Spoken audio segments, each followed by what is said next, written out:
Mummy mummy बोल ना. आज ढोकळा कर ना. आत्ता? हां मला खाऊशी वाटलं. बरं ठीक. ढोकळा बनवण्यासाठी आपण 1 वाटी बेसन घेतलेलं आहे. तर आपण ते वाटीत घेतलेलं आहे काढून.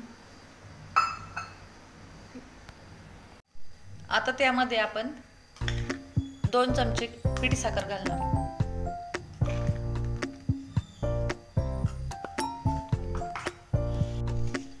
चवीपुरतं मीठ,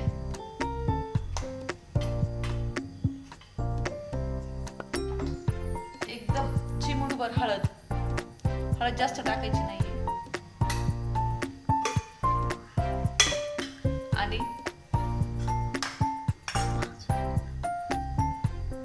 अर्धा चमचा लिंबूचा रस.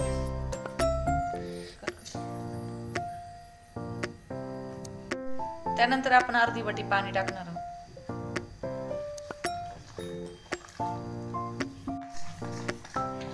आता ह्या गुठळ्या मोडस तोपर्यंत आपण हे बेसन फेटून घेणार आहोत. हे चांगल्या प्रकारे फेटून घ्यायचं आहे, त्यामुळे आपला ढोकळा हा एकदम जाळीदार होतो.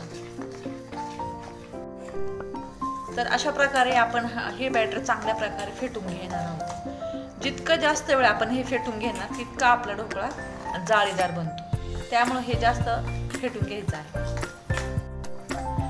आता हे बॅटर आपण 10 मिनिटासाठी झाकून ठेवणार आहे. ढोकळ्यासाठी आता आपण अगोदरच पाणी गरम करायला ठेवायचं आहे. यात आपण ढोकळा स्टीम करण्यासाठी ठेवणार आहोत. पाणी गरम होते तोपर्यंत आपण आता फोडणीची तयारी करून घेऊ. फोडणीसाठी आपण मिरच्या घेतलेल्या आहेत, कढीपत्ता घेतला आहे आणि कोथिंबीर घेतलेली आहे.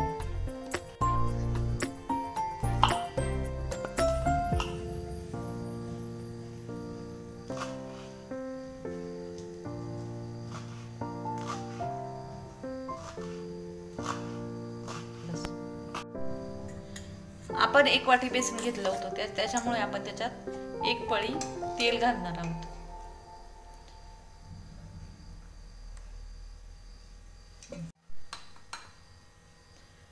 आता आपण त्यामध्ये अर्धा टीस्पून खाण्याचा सोडा टाकणार आहोत आणि पाव चमचा बेकिंग सोडा टाकणार आहोत त्यात.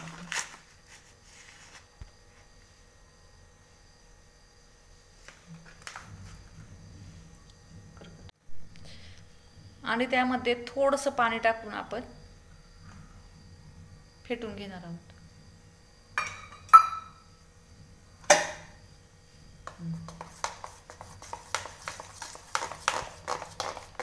मिश्रण आपण चांगल्या प्रकारे फेटून घ्यायचं आहे. ही कृती करताना आपल्याला हे पटकन करून घ्यायचं आहे आणि ज्या भांड्याला आपण तेल लावून घेतलेलं आहे त्याच्यात हे ओतून घ्यायचं आहे मिश्रण.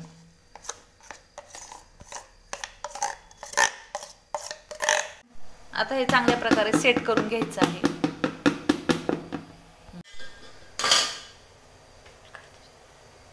आणि हे आपण आता भांड त्याच्यात ठेवणार आहोत. आणि आता याच्यावर आपण 10 मिनिटासाठी झाकण ठेवून देणार आहोत. ढोकळा स्टीम होतोय तोपर्यंत आपण फोडणीची तयारी करू. मी पातेलं गरम करायला ठेवलेलं आहे, त्यात 1 पळी तेल टाकणार.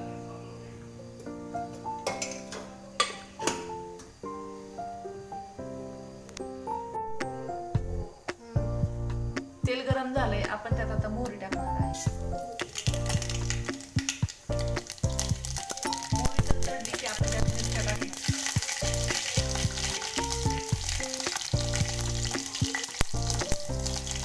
त्यानंतर आपण कढीपत्ता टाकणार.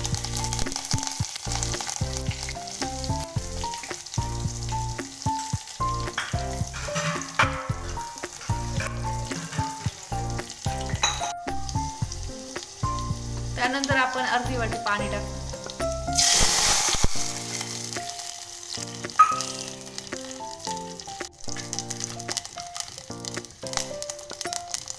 त्यानंतर आपण त्यात 1 चमचा पिठी साखर टाकू.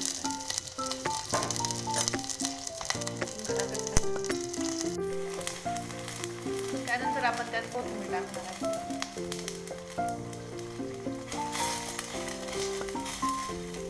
तर अशा प्रकारे आपली ही फोडणी तयार झाली.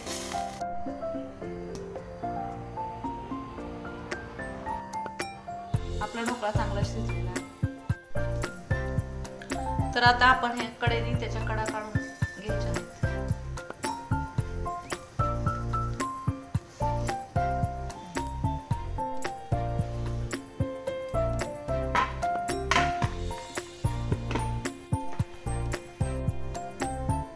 तर अशा प्रकारे तयार आहे आपला एकदम जाळीदार ढोकळा.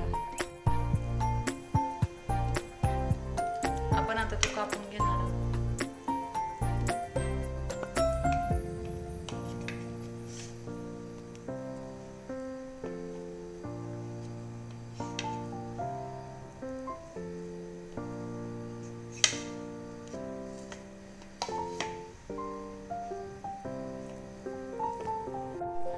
आता याच्यावर आपण ते फोडणीचं पाणी टाकून घेणार आहोत.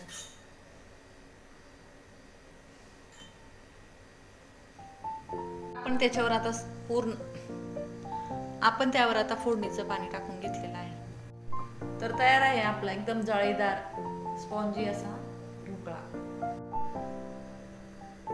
झाला आता आपला खाण्यासाठी तयार ढोकळा. Thank you mummy.